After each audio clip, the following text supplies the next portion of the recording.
Queridas irmãs, queridos irmãos, boa noite. Como todos sabem, estamos comentando os capítulos do Evangelho segundo o Espiritismo. E nestes comentários, seguimos cada capítulo até o seu final e logo a seguir continuamos com o que venha depois. Nos competindo então tratar nesta noite do tema do capítulo 27º, que nós consideramos nos comentários o último do Evangelho.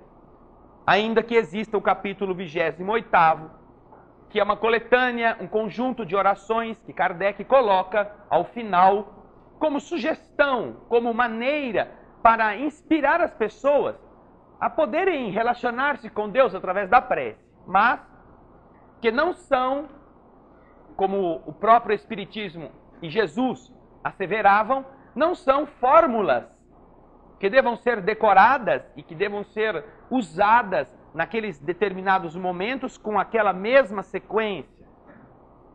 São modos de orar sugeridos, mas que em momento algum devem ser tomados como reza forte. Sabe aquelas reza forte? Ai, tem uma reza forte que eu aprendi agora que rezando aquilo até trilho de trem desentorta. Não.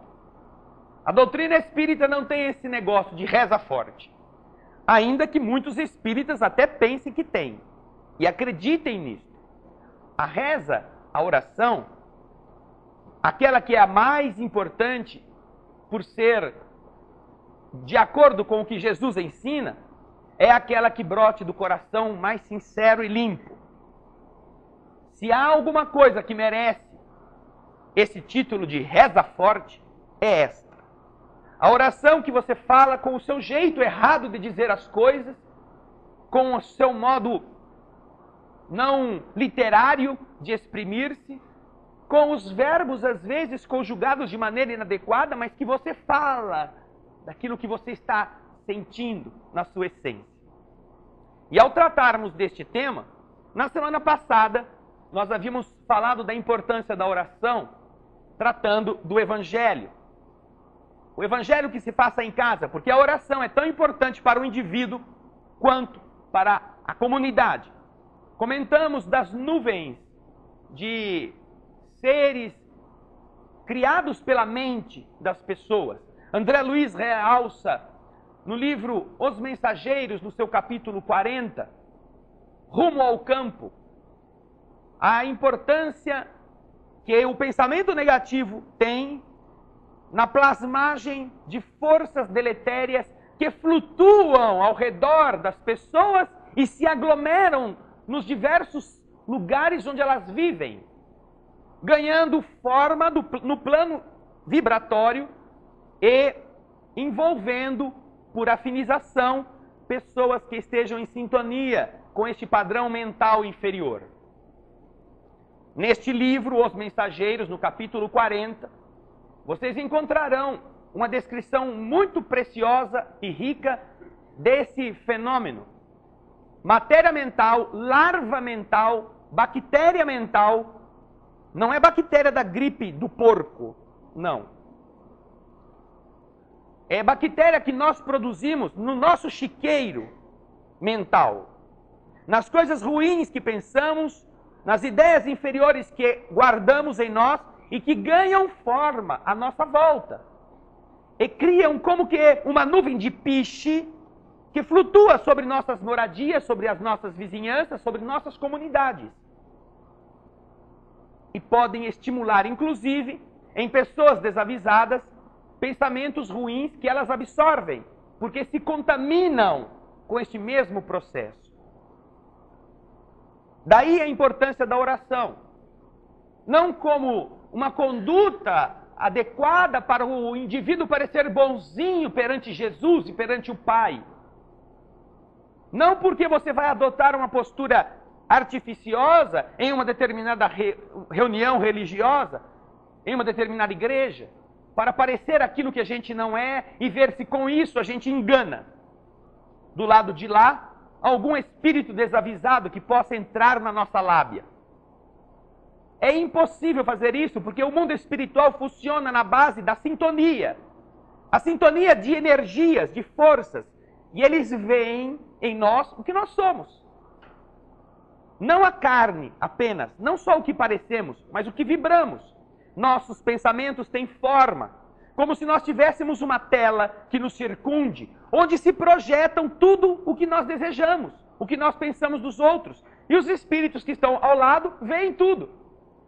E sabem qual é o nosso verdadeiro teor. Então estávamos comentando na semana passada sobre a importância da oração para o indivíduo, tanto quanto para a família. Mas antes de continuarmos neste assunto, falando sobre o Evangelho do Lar, que eu disse que hoje eu iria explicar até como se faz, não é verdade? Vocês estão lembrados? Isso. Alguns estão lembrados. Outros têm remédio chamado Memoriol aí, que a gente pode fornecer gratuitamente. Mas, antes de falarmos disso, queremos comentar algumas coisas interessantes que o Espírito André Luiz, neste livro, Missionários da Luz, comenta, explicando o que acontece durante o passe magnético. O passe magnético, que é essa transfusão de energias que nós teremos depois da palestra, ele é exatamente uma ferramenta do mundo espiritual para ajudar as pessoas em determinados momentos delicados da sua jornada, em situações difíceis, de angústias ou de enfermidades. Então, em um trecho deste capítulo, que fala exatamente sobre o passe, numa instituição espírita, André Luiz está contando aquilo que o instrutor Anacleto está explicando para ele. Eles vão atender na sala de passe uma senhora. Ela está com um problema que envolve o seu coração. E olha, qualquer semelhança não é mera coincidência. E isto não se aplica só a uma senhora. Senhores também estão na mesma condição ou podem estar na mesma condição desta nossa irmã que estará sendo atendida numa reunião mediúnica ou numa reunião pública do passe. Ah, mas eu vou nesse centro espírita aí, dizem que é para tomar passe, mas eu não sei para que serve o passe. Eu não sei que negócio é esse do passe. O maior passe que eu conheço é o do ônibus que a gente entrega lá pro cara e a gente passa. Ou, né, aqueles da escola de samba, né, os passistas da escola de samba. Mas que passe é esse?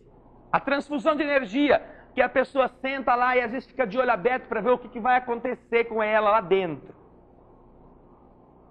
Esta senhora conta Anacleto e André Luiz neste livro. Ela estava na casa espírita e, inclusive, ela era trabalhadora da casa espírita. Trabalhava no centro.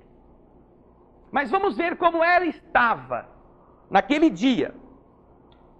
Olhando para aquela irmã, o Anacleto pediu que o André Luiz observasse a área do seu coração, principalmente a válvula mitral, aquela que serve de retenção e de liberação do sangue nos batimentos cardíacos. André diz assim: detive-me em acurado exame na região mencionada e descobri a existência de uma nuvem negra, tenuíssima, mas muito visível, que cobria grande extensão da zona indicada do coração daquela senhora, penetrando na válvula aórtica e lançando filamentos quase imperceptíveis sobre o nódulo sino-auricular. O nódulo sino-auricular tem uma função de disparar aquelas pequenas cargas elétricas que fazem o coração pulsar. A nuvem negra que havia sobre o órgão físico cobria-o quase que integralmente. Penetrava no seu mais profundo, né, centro, onde as válvulas funcionam, e além disso, fios tenuíssimos como que se enraizavam na área que está destinada ao disparo dessas cargas elétricas naturais que fazem o coração se contrair. Aí então, disse isso tudo para o meu instrutor, fala André Luiz. E ele me respondeu: assim como o corpo físico pode ingerir alimentos venenosos que intoxicam os seus tecidos, não é? Nós podemos comer, né? Aquela coxinha do bar lá da periferia ou do posto de gasolina da estrada que estava morrendo de fome e veio com aquele ovão verde assim, sabe? Aquele ovo que o povo põe anilina, azulzinho, cor-de-rosa, amarelo. Ou aquela salsicha bonita navegando naquele oceano de óleo, meio rançoso. Você pode comer essas coisas. E essas coisas que estão assim, né, tão bem guardadas, tão bem feitas, pode intoxicar o seu organismo físico. Você pode ter uma diarreia, pode ter, né, vômito, pode ter ir para o cemitério, dependendo da tragédia, do tamanho dela. Então, do mesmo modo que os homens podem comer comidas estragadas e intoxicar com elas os tecidos, também o nosso organismo perispiritual, a nossa alma, vamos chamar assim para facilitar o entendimento, ou o nosso perispírito, pode absorver elementos de degradação que lhe corroem os centros de força, como reflexos ou com reflexos sobre as células do corpo físico. Nossos espíritos possuem centros de energia, que os hindus chamam de chakras, e André Luiz denomina centros de força. Lugares em que estes fulcros, estes rodamoinhos, eles são fontes que se conectam às energias do universo e que servem para harmonizar todo o corpo energético que mantém a nossa forma física em harmonia ou em estabilidade.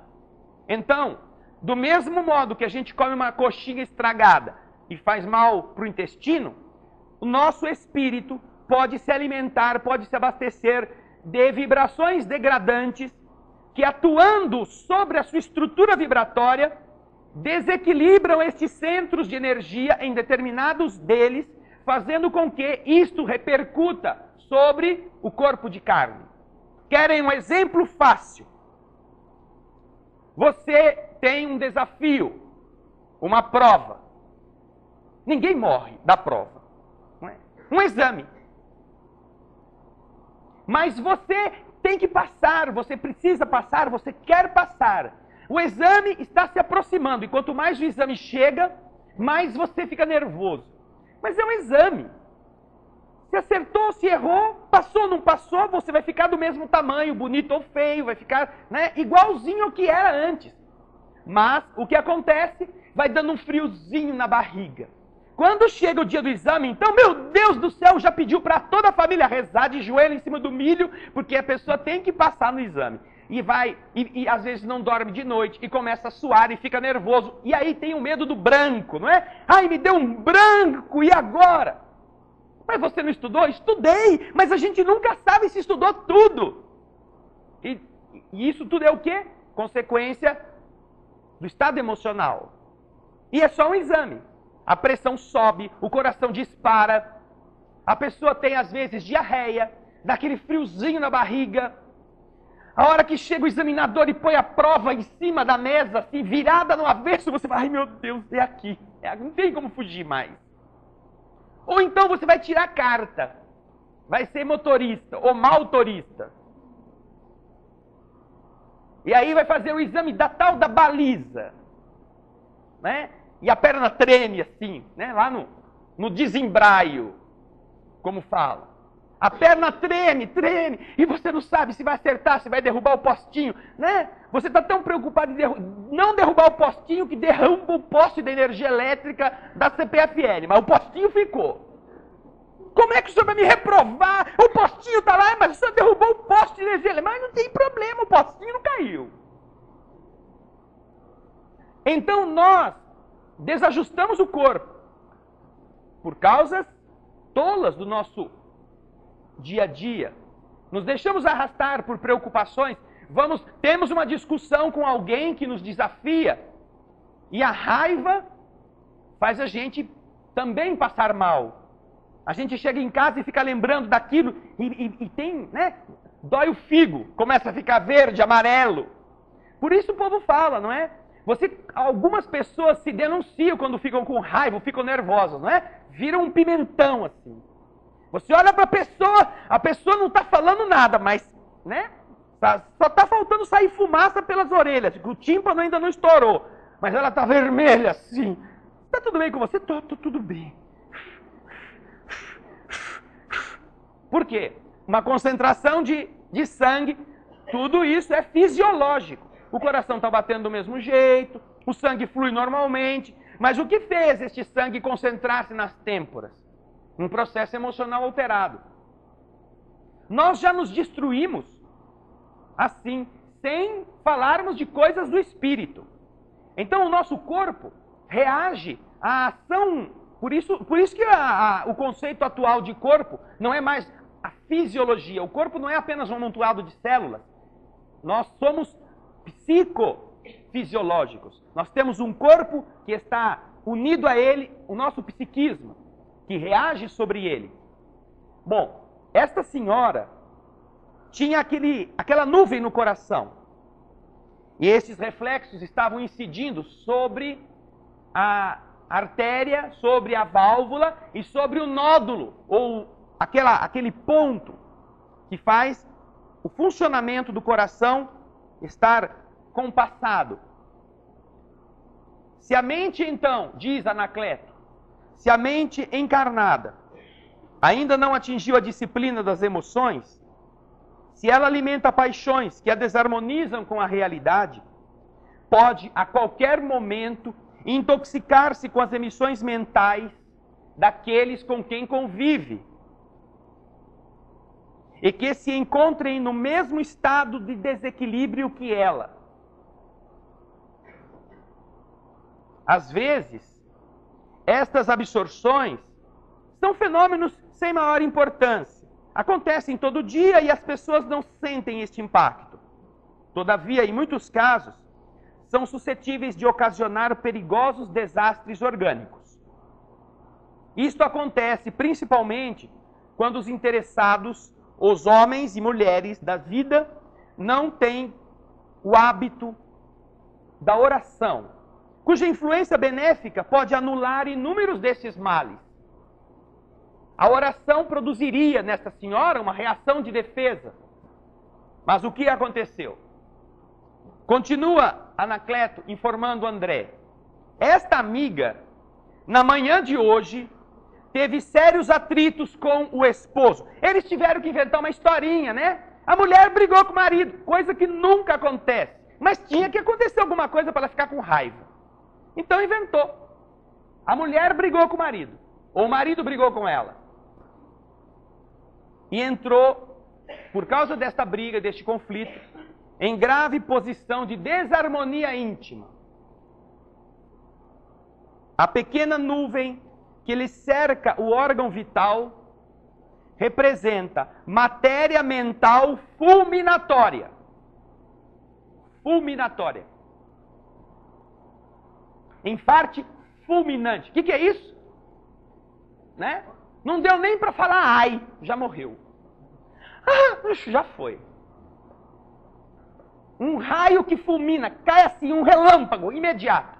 A matéria mental que esta senhora produziu por causa do atrito, ou que o marido produziu e ela guardou por causa da briga dentro de casa, estava a produzir no seu coração uma tal carga negativa que ela poderia ter um infarto.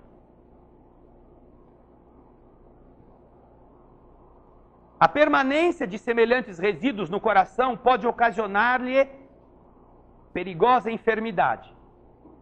Atendamos o caso. Aí vão os espíritos amigos e fazem um passe magnético e a ajudam. Concentram a mão na região do coração, iluminam aquela massa de energia escura que vai sendo trazida à superfície, atraída pela projeção luminosa. E então, o mentor, o espírito Anacleto, que está cuidando dessa senhora, que domina a ação fluídica da projeção luminosa dele próprio, para beneficiar aquela pessoa naquele estado delicado, faz com que esta nuvem venha à superfície da pele, subindo dos tecidos do coração. E quando chega nessa superfície, o espírito Anacleto retira estes fluidos densos e dá o destino adequado para eles, liberando esta senhora do estado que poderia levá-la a uma doença e até mesmo a uma síncope cardíaca. Por culpa de quem? Ah, ela comeu muita manteiga, ela adora um bife cheio de gordura. Não! Não foi por ter comido gordura saturada, não foi por ter tido nenhum tipo de ingestão que viesse a comprometer as válvulas, não. Por um desajuste emocional dentro de casa. E olha, se nós observarmos, lembra das vezes que nós já discutimos com alguém? Talvez vocês não tenham esse hábito, mas se forçar um pouco a memória, dentro de casa principalmente, você vai saber o que significa uma discussão com o esposo ou com a esposa. E aquilo que fica, porque se você briga na rua, você vai embora para casa e nunca vê mais ver o infeliz, né? Mas você briga em casa. Ah, eu vou para casa, mas é lá que está a minha encrenca. Vou chegar em casa e ver a cara daquela bruaca, a cara daquele jacaré horroroso. O que ele me falou, nunca ninguém teve a coragem de falar. Olha a nuvem escura no coração. Onde já se viu me comparar com a mãe, com a minha mãezinha santa? Falar que eu era igual à sogra que ele tinha. Porque aí na briga todos os defuntos são levantados, né? Dos dois lados, se só os dois brigassem, muito bem, mas vem toda a familiagem, todas as entidades saem do cemitério, das covas e vem tudo lá, tomar partido. Esta briga produz no homem ou na mulher, ou nos dois, este tipo de interferência negativa, que pode produzir doenças. Aí André Luiz pergunta assim, mas e se a mulher não tivesse vindo do centro espírita hoje? O que ia acontecer com ela? Aí o Anacleto explica, olha, essa senhora, mesmo que não fosse espírita, se ela fosse qualquer religião, e lá ela orasse sinceramente, em qualquer religião existem espíritos amigos que ajudam as pessoas. E fatalmente ela receberia o amparo necessário em qualquer das igrejas que ela buscasse amparo, buscasse este alimento espiritual. Aí o André quer saber mais um pouquinho. Mas e se ela não tivesse nenhuma religião, se ela fosse à toa? O que ia acontecer? Ela ia ficar com esse trem aí, ia ter um infarto? Aí o instrutor responde para ele, André, vamos considerar que, sem ter nenhuma religião, esta mulher tivesse sentimentos retos. Fosse uma mulher que tivesse bondade, que fizesse o bem para as pessoas, que não tivesse nenhuma coisa assim que a ligasse a más vibrações. Se ela tivesse estes sentimentos retos, nas suas meditações, que ela faria naturalmente, sem ser religiosa, ela ficava lá pensando na vida. Puxa vida, mas o mundo é tão difícil, o que eu posso fazer para ajudar? Ela está meditando, procurando fazer alguma coisa de bom. Nesses momentos, ela receberia auxílio, mesmo que em uma dimensão menor, porque ela teria menos capacidade de absorvê-lo.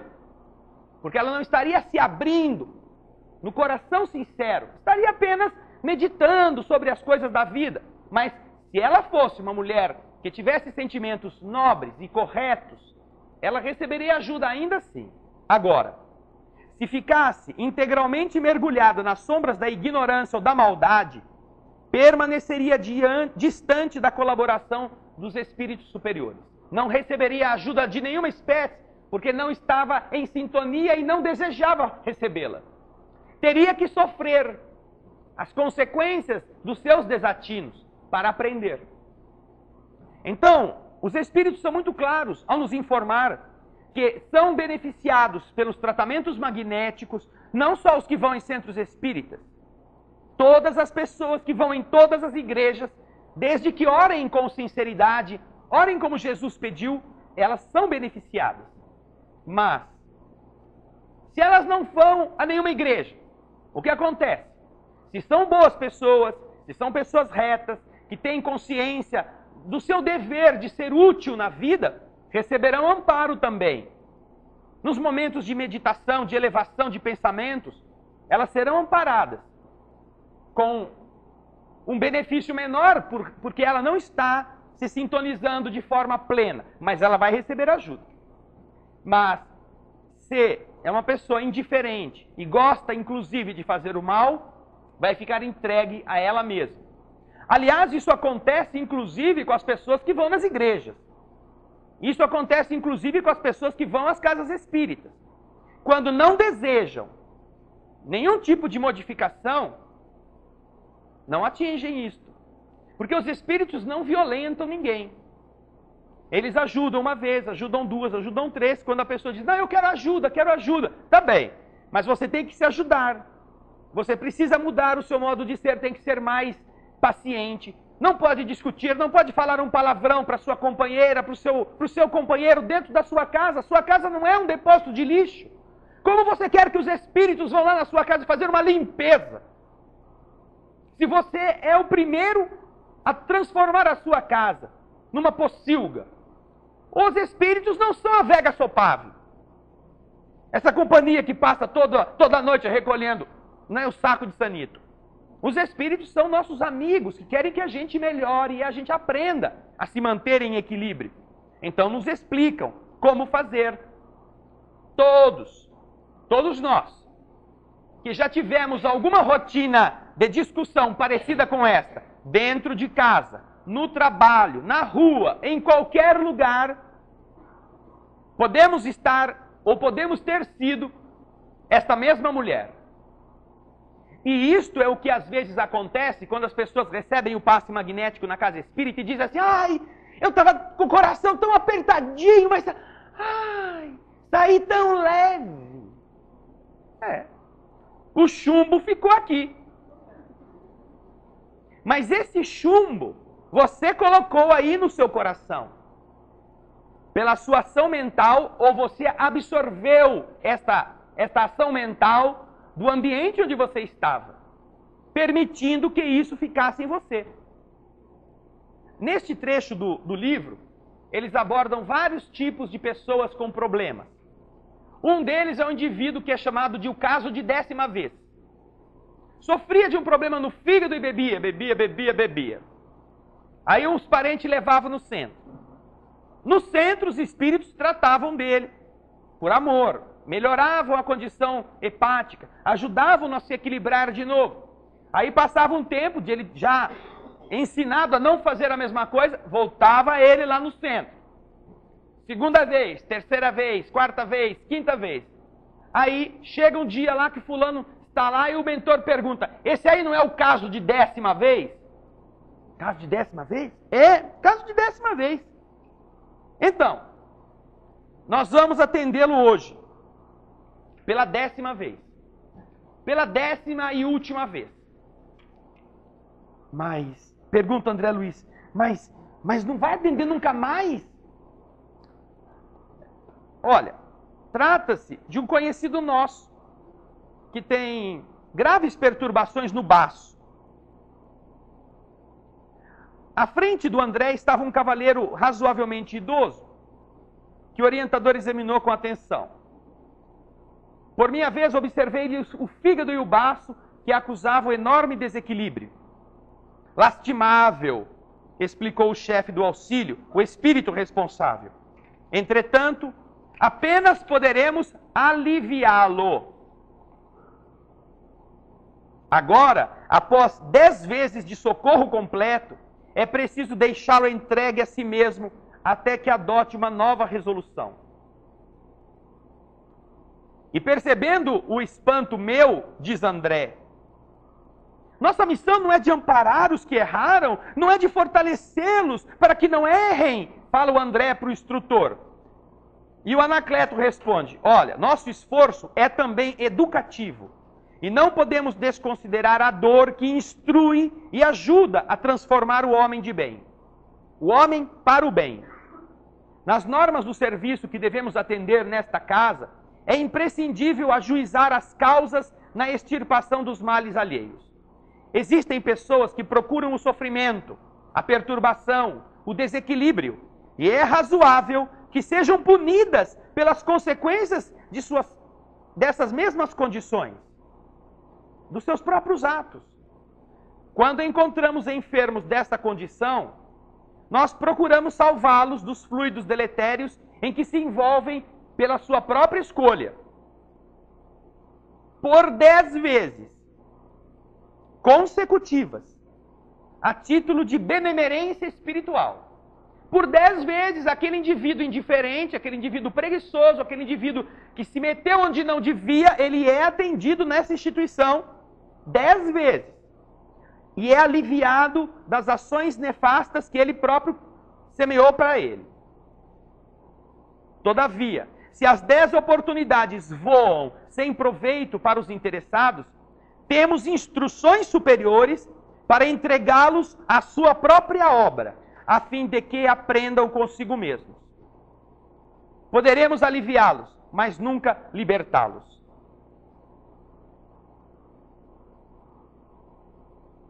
Anacleto, então, depois de ver André Luiz com aquela cara de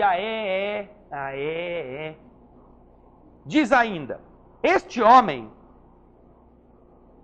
apesar de gostar do espiritismo, é portador de um temperamento menos simpático, porque é extremamente caprichoso. Ele gosta das discussões frequentes, as discussões apaixonadas, o império dos seus pontos de vista. Não se acautela com o ato de encolerizar-se e desperta incessantemente a cólera e a mágoa dos que estão com ele na sua companhia. Tornou-se, por isso, centro de convergência de intensas vibrações destruidoras. Veio ao nosso grupo. Imagina se aquela pobre senhorinha teve uma discussãozinha, ficou com aquele coração escurinho daquele jeito. Esse homem vivia no meio de briga, produzindo briga, querendo ter razão em tudo. Imagina, devia ser um piche só.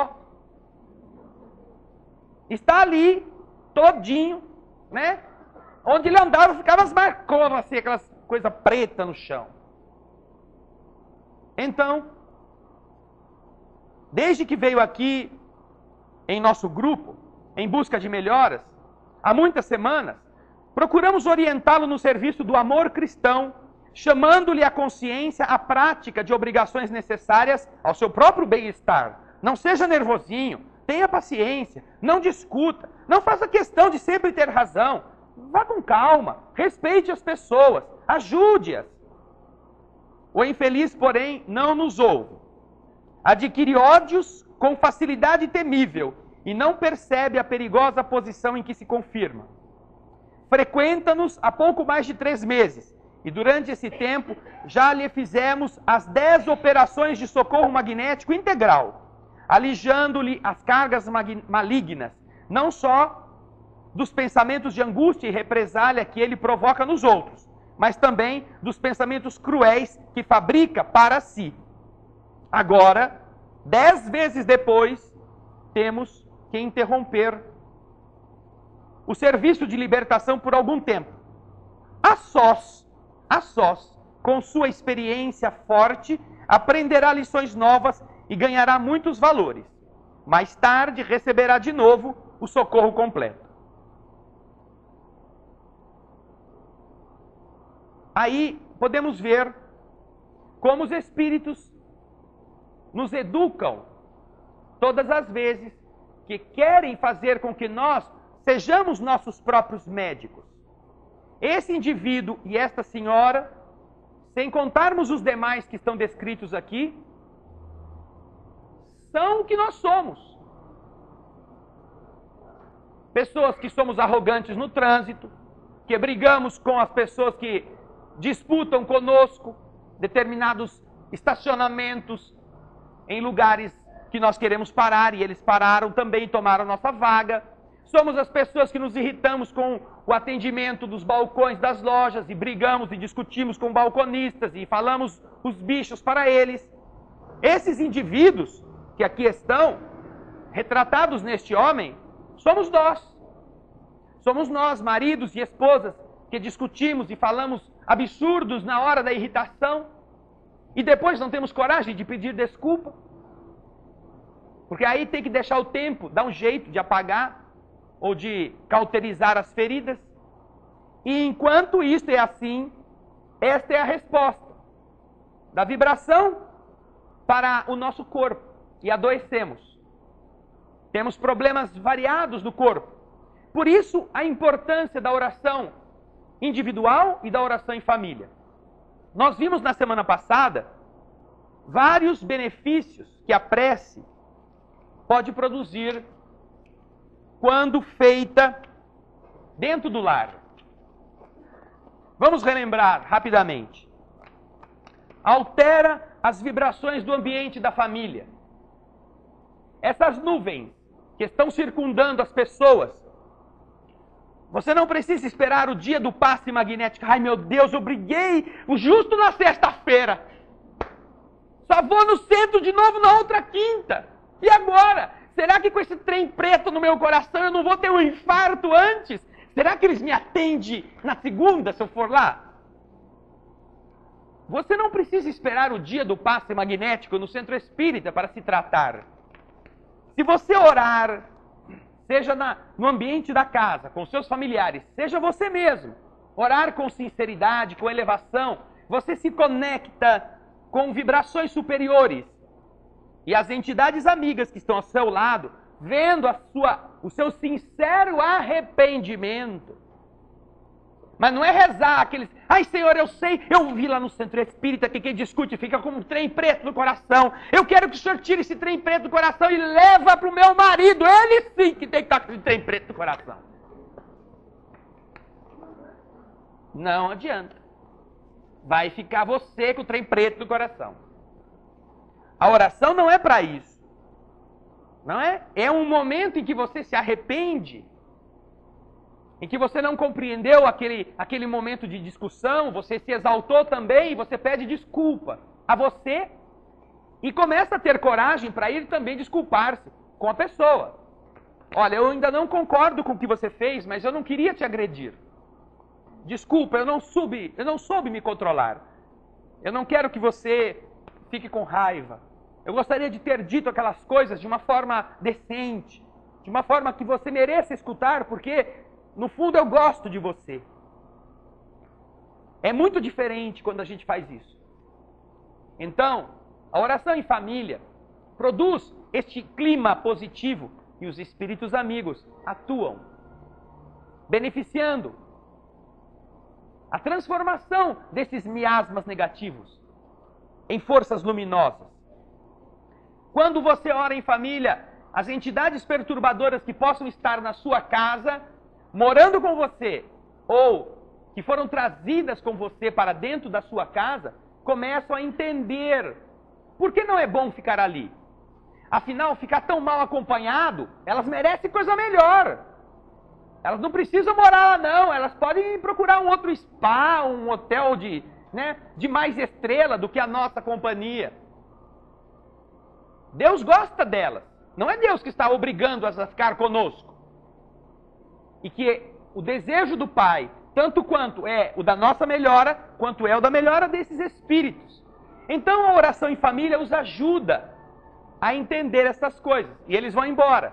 Ou vão procurar um outro lugar, que não seja aquele onde estão.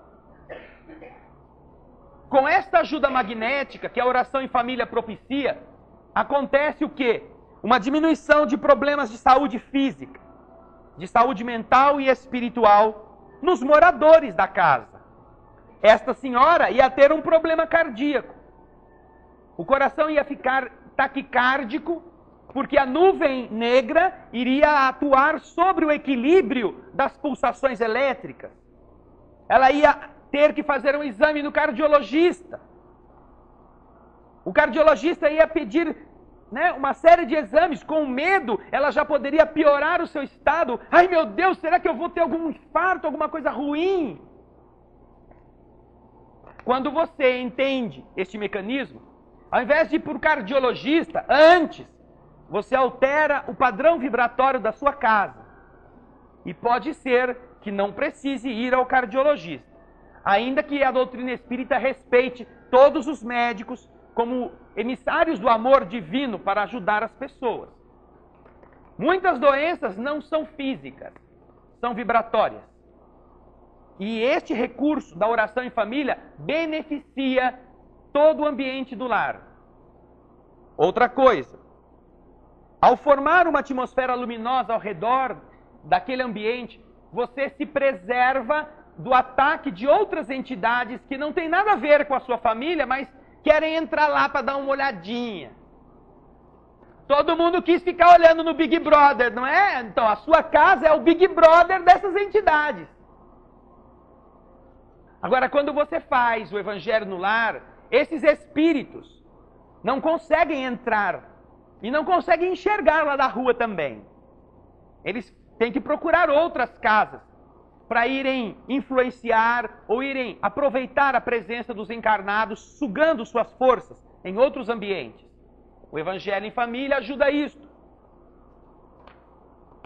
Com a educação também das pessoas, a educação moral, a educação emocional dos seus participantes, esse encontro para a prece coletiva ajuda a que todos aprendam estas leis do mundo espiritual e as apliquem no seu dia a dia, se preservando dessas más companhias.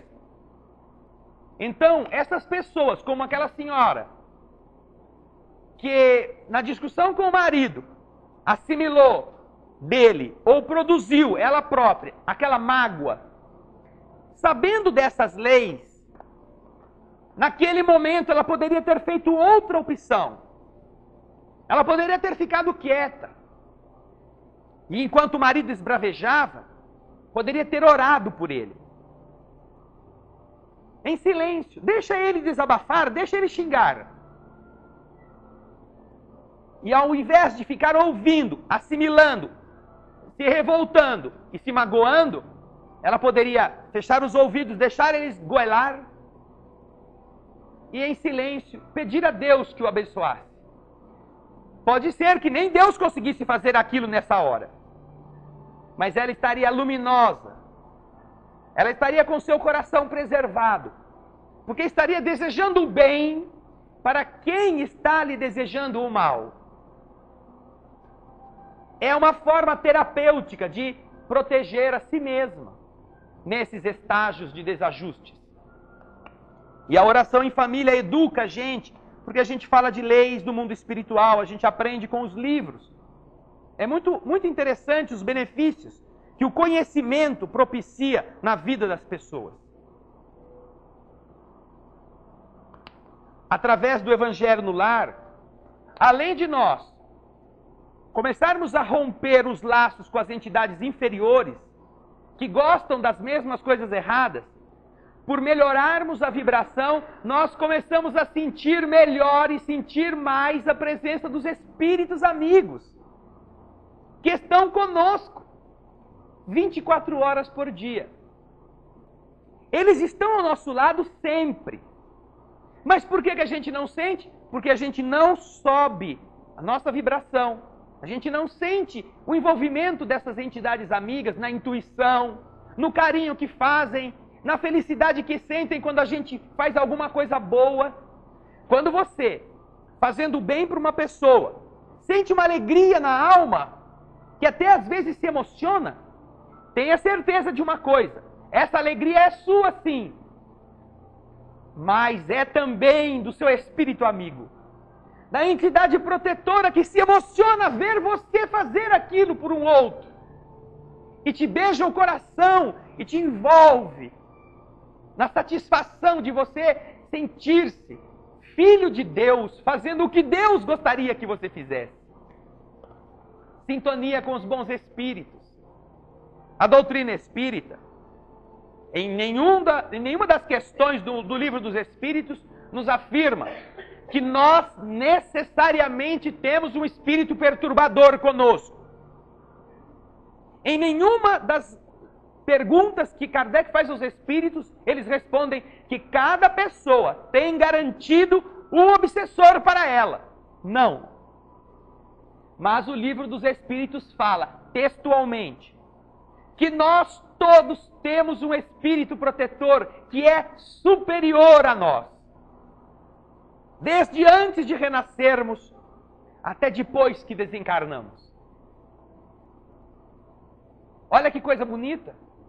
Você que achava que era só nuvenzinha preta que andava em cima de você, para lá e para cá, está enganado. Espíritos amigos nos acompanham, desde antes de renascermos até depois que desencarnamos.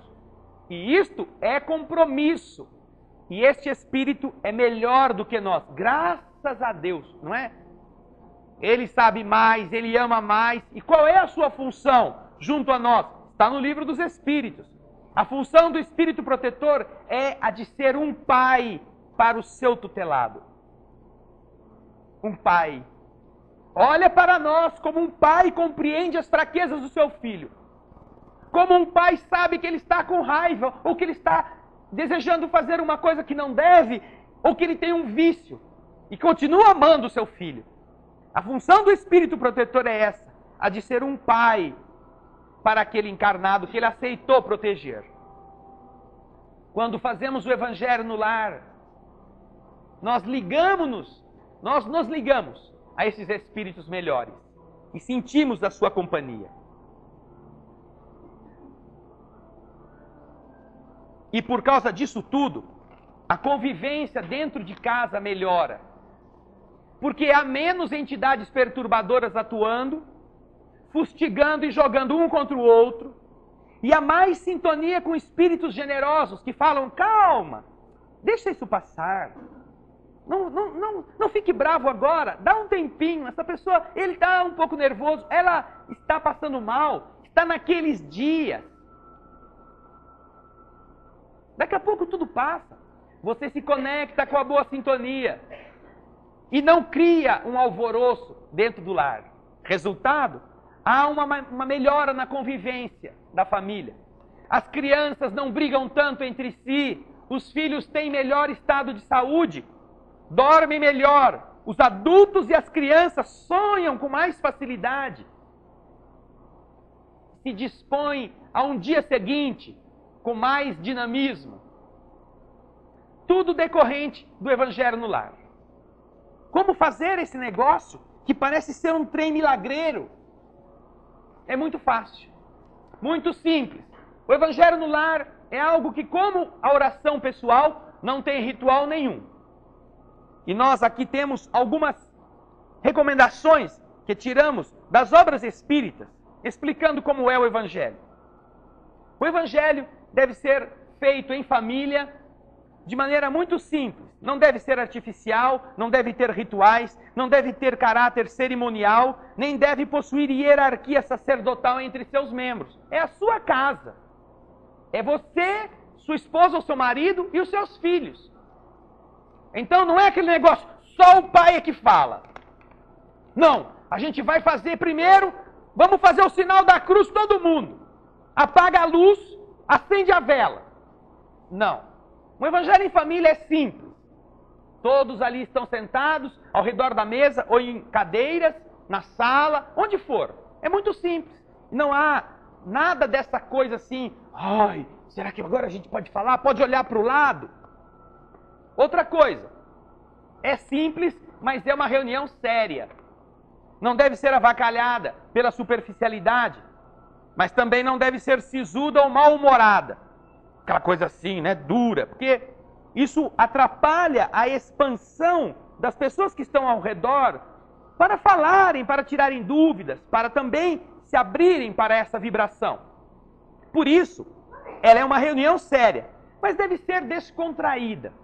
Deve permitir que as pessoas que participam dela, nos momentos adequados, possam falar, possam dar a sua opinião, possam fazer perguntas. Deve ter sentimentos elevados. A reunião do Evangelho, que vai buscar a luz, não pode ser regada a coisas ruins, comentários de problemas, discussões políticas, críticas a governos, a pessoas que erraram na vizinhança. Vocês viram, a fulana está grávida e nem é casada. Como se uma coisa dependesse da outra, né? Esses processos de crítica não cabem no Evangelho em família. Porque devemos ter sentimentos elevados. Ah, o fulano, você viu o fulano? Ele foi para o hospital, está com câncer no fígado, no estômago. Ah, mas também bebeu a vida inteira, onde já se viu? Queria que fosse o quê? Comentários elevados. Puxa vida, vamos orar por ele, vamos pedir a Deus que o ajude. Deve ser tão difícil, não é? Deve ser tão difícil ter um câncer. Nesse momento lá no hospital, ele mesmo deve estar sabendo que ele causou isto. Vamos pedir por ele. Sentimentos de nobreza. A reunião deve ser pontual. Você escolhe um dia na semana, qualquer um que você queira, e o mundo espiritual estará com você naquele dia, naquele horário. Vai ser terça-feira, às 10 horas da noite. Toda terça-feira, às 10 horas da noite, o mundo espiritual estará na sua casa com este compromisso. Agora, se uma terça-feira começa às 8h30, na outra começa às 11h30, na outra semana vai para a quarta, é como médico. Você marca seu horário do médico. O médico chega lá, mas segunda-feira às 3 da tarde. Aí você vai às 3 da tarde e o médico não está. Ah, ele não veio hoje. Vai vir. Só pode vir na quinta-feira? Quinta-feira às 8 da manhã. O médico está aqui. Quinta-feira às 8 da manhã você vai lá, o médico viajou. Não, ele teve um congresso lá no México. Tadinho, né? Lá no México, foi fazer um congresso. Ih, meu Deus do céu, será que ele volta? Disse que volta. Então, ele marcou para sexta-feira da outra semana, às 4 da tarde. Você já vai começar a achar que você vai perder a viagem de novo. Vai procurar outro médico. Então, assim acontece com os espíritos no Evangelho no lar. Você assume um compromisso, eles estarão ajudando você. Espíritos amigos vão estar lá. Mas eles têm outras coisas para fazer. Eles têm compromissos como nós também. Então, você obedecerá naquele momento, aquele programa de elevação. Mas e se acontecer um negócio que naquele dia eu tiver que viajar? Isso acontece. Muitas pessoas amanhã estarão viajando. Hoje, já foram viajar. E se ela fazia o Evangelho no lar na sexta-feira? Foi para a praia. Sexta-feira, amanhã, ela vai estar no congestionamento ainda. Então, ela vai estar dentro do carro. Como é que a gente vai fazer o Evangelho? Nada impede que você, na sua família, você ore, porque os espíritos sabem. Mas você pode orar e dizer, olha, espíritos amigos, nós vamos viajar este fim de semana. Nós estaremos lá na praia, em tal lugar. Então, o Evangelho que nós iríamos fazer aqui, nós iremos fazer lá. E nós esperamos vocês lá. Então, no dia seguinte, na sexta-feira, lá na praia, no quarto, na sala, onde você achar 1, 2, 3 pessoas que queiram fazer o Evangelho, entram ali e oram. O mundo espiritual estará presente com você. Porque isso é uma responsabilidade. Então, a sintonia e a pontualidade é importante que você, que vai fazer o Evangelho, possa guardar. Agora, esse negócio não precisa ser, não é uma missa, não é uma reunião mediúnica, não é uma palestra. É um momento que pode durar 15 minutos, pode durar 20 minutos. Deve durar o tempo que a família acha que é adequada para que ela possa depois continuar as suas rotinas, porque às vezes tem outras coisas que precisam ser feitas. Então, em média, de 15 a 30 minutos é o tempo suficiente para isso. Para você fazer uma prece, abrir um livro que tem uma mensagem que você leia ou que alguém leia e comente positivamente. Depois, qualquer um pode dar uma opinião sobre aquele tema, pode tirar dúvida.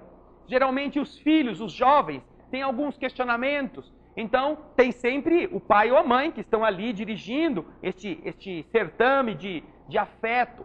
E a criança pergunta, e você procurará dar uma explicação que você saiba. Senão você vai dizer, olha meu filho, eu não sei a explicação para essa resposta, eu vou pesquisar, vou perguntar para um amigo, para uma amiga, eu te digo depois.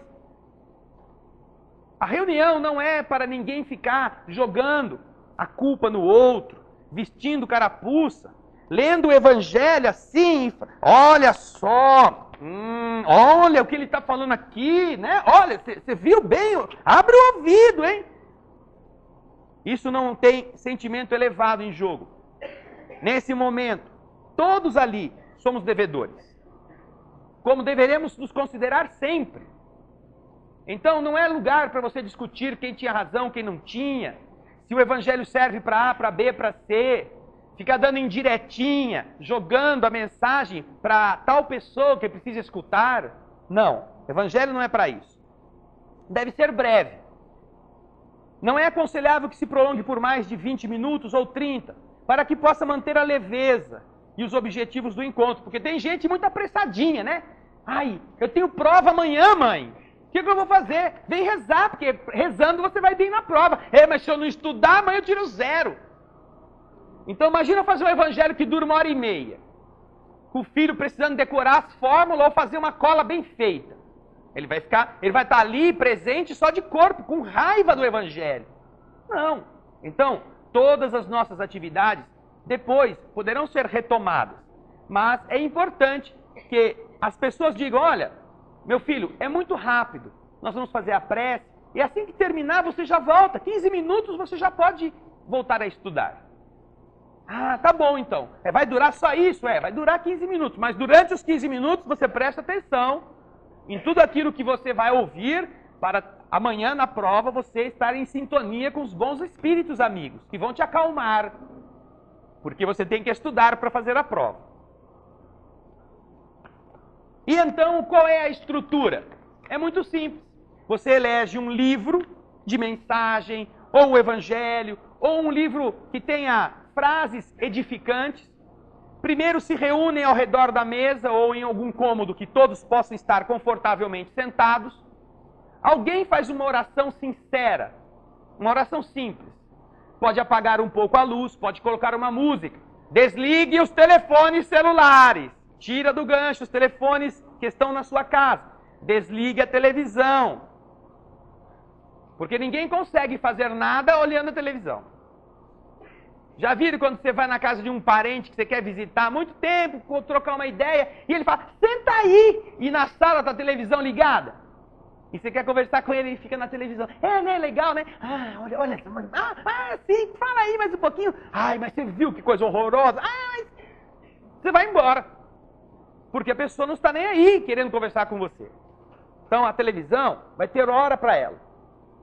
Então, com isso, desligado tudo, você pode fazer a prece.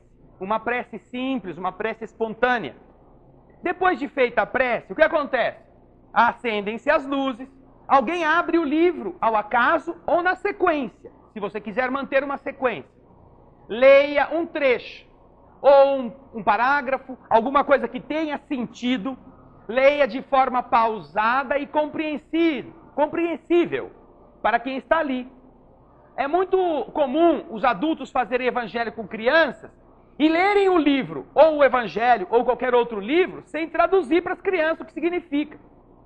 A criança não entende. Então tem que escolher um livrinho que a criança entenda, um livrinho que fale fácil para ela. E você estará evangelizando a criança e se evangelizando também. Fez essa leitura, alguém comenta qual é o foco principal. Comentários breves, comentários positivos, comentários edificantes. E aí pergunta, vocês querem falar alguma coisa? Fulano, você entendeu? Fulana, você entendeu o que estava escrito aqui? Você quer dizer alguma coisa? E deixa a pessoa dizer, deixa comentar. Também comentários breves. A pessoa se sente importante. Às vezes as crianças gostam muito de elas lerem. Então você dá o livrinho lá, ela lê o livrinho. Você corrige quando ela está lendo errado. Há uma integração da família. Terminou o comentário, que deve durar aí 5 minutos, 10 minutos no máximo. Todos os comentários. Aí então apaga-se a luz de novo, ou diminui-se a intensidade. Todo mundo fecha os olhos, os adultos orientam as crianças, os jovens, e fazem uma vibração, pedindo a Deus que ampare os que estão nos hospitais, os que estão sofrendo nas ruas, os que estão doentes. Às vezes você sabe daquele vizinho que foi para o hospital com câncer no estômago, vai pedir por ele, vai pedir por todos os do hospital, pelos médicos, vai orar pelos problemas do mundo, vai pedir a Deus que ajude os governantes, ou seja, vai fazer uma vibração que parta na direção da humanidade. E que dure alguns minutos também, não é? Ficar a noite toda rezando para todo mundo com endereço e CEP perfeitos lá na prece. Não, é uma vibração geral. Terminou a prece, acabou o evangelho. Aí, se você colocou uma garrafa de água no ambiente, pode dividir, colocando um pouquinho num copo para cada pessoa da casa. E aí, terminou o evangelho. É simples. Acabou, acabou. Ai, já pode levantar? Pode. Ai, eu vou lá pro quarto estudar, mãe, que amanhã eu tenho prova. Mas, ai, foi bom eu ter rezado, eu tô mais calmo, ó. Puseram remedinho na minha água. É, os espíritos fazem isso. Colocam medicamentos naquela água para ajudar na estrutura vibratória de cada pessoa. Fazem passe magnético durante a oração. Ajudam a sua casa na proteção vibratória. E vocês, depois que terminam, podem ligar a televisão, podem conversar. Algumas pessoas se sentem tão bem. E há clima com aqueles que estão sentados nas cadeiras, depois que termina, que elas ficam sentadas ali e continuam conversando. Por mais tempo. Não tem problema. Ai, mas o homem lá falou que com 20 minutos tinha que acabar, cada um levantar e fazer alguma coisa. Não, nós dissemos que se alguém tiver compromisso, pode ir fazer. Mas depois que termina, se quiser ficar ali contando, puxa, olha, o evangelho de hoje foi tão bom para mim, eu estava com uma dúvida, aconteceu tal coisa, eu não sabia como agir, e justamente o que foi falado hoje me serviu. Tranquilamente pode conversar, sem problema. Fica sentado lá, vai até a hora que gostar. Outra coisa que costuma acontecer, quando vocês estão começando o evangelho, que ainda não faziam e resolveram fazer, é que, às vezes, no dia que você marcou e naquele horário, dá um ranca-rabo, você não sabe de onde que veio o tiro. E sai uma brigaiada, um briga com o outro, o filho briga com o outro filho, você briga com a esposa. Por quê? Porque as entidades que estão acostumadas a viver ali não querem que você mude esse padrão. Então eles vão usar qualquer coisinha para você se irritar, um telefonema, uma briga de criança. Por quê? Porque eles sabem que, pô, acabamos de brigar, agora vamos rezar? Que porcaria nada, vamos rezar não, cada um vai fazer a sua coisa e deixa essa reza para outro dia. É exatamente o contrário que você tem que fazer. Poxa, nossa, eu não sabia que eu estava tão doente como eu vi que eu tô. É hoje que nós temos que rezar mesmo. Mulher, senta aí, vamos lá, vamos fazer a prece. A coisa está preta. Se isso aconteceu, é porque entidades que estão ali não querem que aconteça. E a melhor maneira de elas serem educadas é você fazer com que o evangelho aconteça naquele dia. Outra coisa, quando você está em equilíbrio, eles importam algum visitante que toca o telefone ou chega na sua casa justo na hora que você vai começar o evangelho. E agora, o que nós faz? O cara é crente. Sorte dele. Convide-o para vir fazer o evangelho na sua casa. Se ele chegar ali, não é você telefonar para ele vir. É se ele chegar no horário. Se ele não quiser, você diz para ele, olha meu irmão, nós vamos fazer uma prece aqui com a nossa família, dura 15 minutos. Se você quiser, senta aqui na sala, nós vamos fazer na cozinha, e você escuta e espera. A gente terminar, a gente já vem conversar, se você não quiser participar conosco. Porque às vezes, esse infeliz foi até a sua casa justo naquele dia, levado por um amigo invisível. Porque ele precisava daquele clima diferente, daquele clima bom. E às vezes ele aceita fazer o evangelho e compreende certas coisas. Mas se ele não quiser, deixa ele esperando e faça você. Às vezes ele diz assim, olha, então eu vou dar uma volta, daqui a uns 15, meia hora eu estou de volta. Ah, legal, você faz o evangelho. É seu compromisso. Lembrem disso. Existem outras coisas interessantes, mas estas são as básicas. E há também publicações que explicam com mais detalhes este processo do evangelho em família. E na banca, às vezes, nós temos isto para distribuição, inclusive. Não é para você comprar. Às vezes nós temos encartes que explicam o evangelho no lar. Todos os efeitos positivos, vocês mesmos recolherão no ambiente das suas casas. Para depois não dizerem que Deus não arruma um jeito de ajudar a gente. Basta que a gente queira se ajudar. Este é o fim do capítulo 27 do Evangelho. Com o Evangelho em família, recomendado pelos Espíritos para todos nós, como um momento de integração com eles, nós terminamos os comentários do Evangelho segundo o Espiritismo, no seu capítulo 27. Na próxima semana, começaremos de novo o capítulo 1 do Evangelho segundo o Espiritismo. Quando entrarem na sala de passe, lembrem da mulher que estava com as nuvens. E se você estiver assim, ajude o espírito amigo que vai tratar de você. Se você não for desses, mas for daquele briguento, daquele osso duro de roer, daquele porco-espinho que não leva desaforo para casa, lembrem do caso de 10ª vez. Porque pelas carinhas que eu estou vendo aqui, nós já estamos no caso de 185 vezes. Não é? Muitos aqui já estão quase nas 200 vezes. Pensem nisso. Os Espíritos ajudam, mas é a gente que tem que se ajudar também. Muita paz. Senhor, quando a noite chega em nossa cidade e nos reunimos em prece coletiva, nem imaginamos que nesse mesmo momento, em outra parte, o sol está brilhando, o dia está nascendo, ou a noite está chegando no pôr do sol, que encanta os olhares. Em todos os lugares, Senhor, irmãos nossos, cada um com um compromisso, cada um com uma necessidade, se reúnem na vida, buscando encontrar um caminho, desejando melhorar suas condições, vencer desafios. Por isso nós te agradecemos. Este instante em que podemos unirmos-nos para vibrar por toda a terra, aprendendo as lições importantes da capacidade de exteriorizar o sentimento pela oração sincera e transformando cada raio pequenino que se une agora em um facho, um farol voltado para o alto, que te busca, Jesus querido. Busca o teu coração como um diamante, para que ele, lapidado pela excelência da tua superioridade,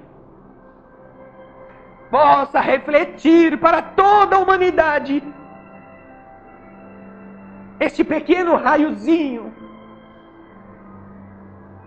potencializando, tornando-o mais e mais abrangente. Lembrando que você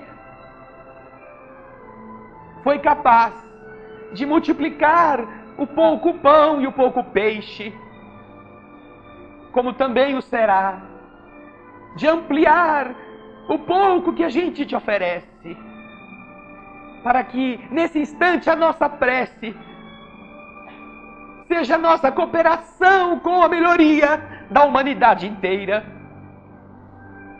Às vezes pensamos nas nossas dificuldades e imaginamos a nossa maneira, que é rezando que Deus vai resolvê-las. Quantas vezes usamos da oração até para desejar o mal para nós mesmos, pedindo coisas que nos prejudicariam.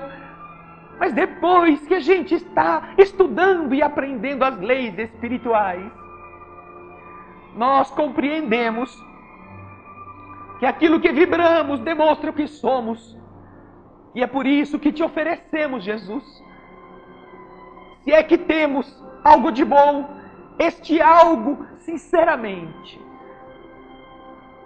para todos os que aflitos na terra ainda não sabem como fazer, aqueles que ainda buscam sobreviver na esperança de encontrarem um caminho que ilumine suas consciências.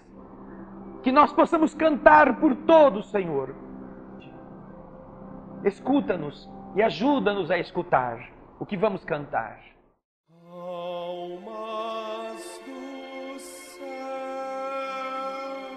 ouvi o doce canto do fundo do coração, com calor repleto de perfume.